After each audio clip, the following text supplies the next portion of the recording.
राज्यातील सहकारी संस्थांच्या निवडणुका पुढे ढकलल्या गेलेल्या आहेत। निवडणुका 30 सप्टेंबर नंतर होणार आहेत। पावसाळ्याच्या हंगामामुळे या निवडणुका पुढे ढकलण्यात आल्या आहेत।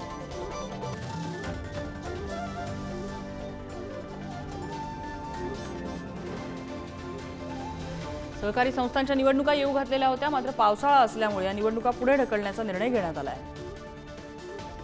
ज्ञानेश्वर चौतमल आपल्याला अपडेट देत आहेत। ज्ञानेश्वर, काय तपशील या संदर्भात?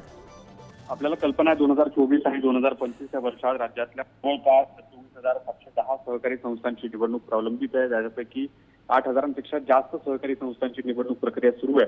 मात्र असं असताना जो 2024चा सर्वसाधारण पावसाचा अंदाज वर्तवण्यात आलेला आहे, यामध्ये जी सगळी आताची परिस्थिती आपल्याला बघायला मिळते, त्यामध्ये शेतकऱ्यांना जे सभासद सहकारी संस्थांच्या निवडणुकीमध्ये प्रक्रियेत सहभागी होऊ शकत नाहीत, अर्थात शेतीच्या अनुषंगानं बरीचशी कामं शेतकऱ्यांची असतात आणि त्यामुळे या निवडणूक प्रक्रियेमध्ये त्यांना सहभाग घेणं तितकंसं शक्य होत नाही आणि म्हणून या सगळ्या पावसाच्या हंगामाच्या प्रक्रिया पूर्ण होत नाही तोपर्यंत ही निवडणूक पुढे ढकलण्यात आलेली आहे।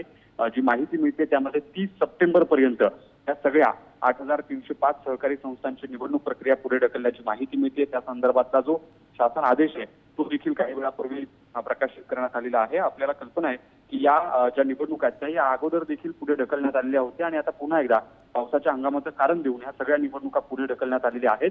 वारंवार ह्या निवडणुका पुढे ढकलाव्या लागतात अशा पद्धतीचा शासन निर्णय होताना आपल्याला पाहायला मिळतोय। एकीकडे ह्या निवडणुका लवकरात लवकर घेतल्या जाव्यात अशा पद्धतीची मागणी होत असताना सतत ह्या निवडणुका पुढे ढकलल्या जात आहेत। यामध्ये आता 30 सप्टेंबर पर्यंत तरी ह्या निवडणुका होणार नाहीत हे स्पष्ट झालेलं आहे। बघावं लागणार आहे पुढे नेमक्या ह्या निवडणुका कधी होतात ते बघावं लागेल। अगदीच ज्ञानेश्वर, धन्यवाद या माहितीबद्दल।